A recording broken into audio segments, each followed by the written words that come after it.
This is just a sample of the audiobook. To get the complete audiobook, access the link posted in the first comment. I read this handout with growing concern.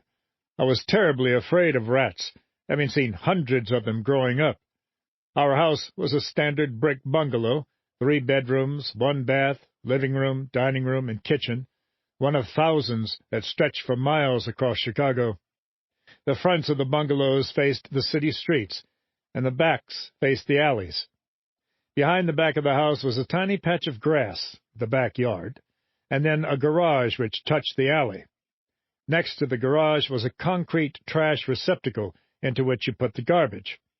On the alley side of this receptacle was a metal door, which hung down over an opening. When the garbage truck came down the alley, the garbage man lifted the hanging metal door, shoveled out the garbage, and put it in the back of the truck. There were no plastic garbage bags in those days. Naturally, the metal tops for the receptacles and the metal doors that hung down were not always in place, or they were missing, so these concrete garbage receptacles were the perfect place for rats. We kids would hear story after story of garbage men and others being bitten by rats. The adults told us to notice that all the garbage men had their pants legs tied tight to the ankles. This kept the rats from running up inside their pants and biting them.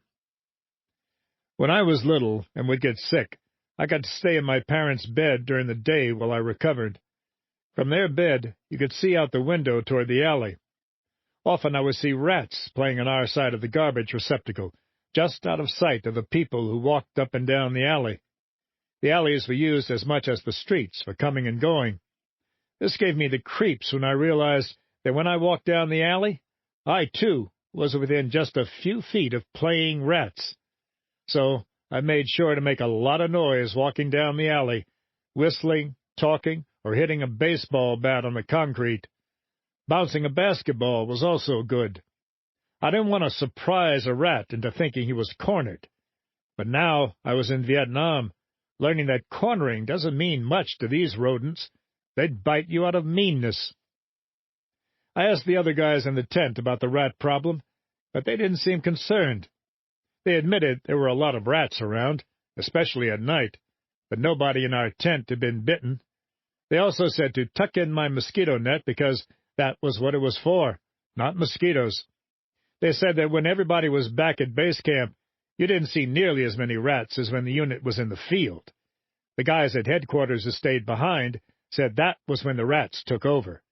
So of the 8 of us who lived in the tent, I was the only one with rat phobia. And of course, I was the only one who was bitten. It was a few nights before Christmas. Our unit was back in Ankei because of the Christmas truce. The nice folks back home had sent their loved ones cookies, candies, cakes, pies, and other treats for our holiday enjoyment.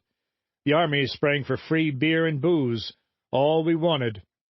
On this particular night, our tent was littered with sweets of every description, and I was polluted with booze, of the vodka description, and when I tumbled onto my cot to go to sleep, I forgot to tuck in my mosquito netting. I was awaked in the night by a sharp pain at the tip of my ring finger, left hand. "Damn!" I remember saying to myself, "a rat is chewing on me." I slung my hand out and thought I heard a rat drop to the floor. I rolled over and went back to sleep. In the morning, when I awoke, I immediately remembered the incident and started hoping it had been a bad dream. Please make it a dream, I thought. Make that prayed as I lifted my arm. It was not a dream. Dried blood covered my hand and part of my forearm. I couldn't believe it. The place was strewn with open cans and boxes of every kind of sweet food you could name, and a rat decided to chew on me instead. That's a mean rat. I vacillated for perhaps half an hour before deciding to turn myself in as a rat bite victim. We all knew the medical procedure for rabies prevention, 16 extremely painful shots in the stomach. But we also knew that to die of rabies was about as bad as dying got. When my head was fully cleared, how much vodka did I drink? I walked over to the medic's tent and told our flight surgeon what happened. He examined my finger and said, "Yep, that's a rat bite." He said the skin would grow back over it, however.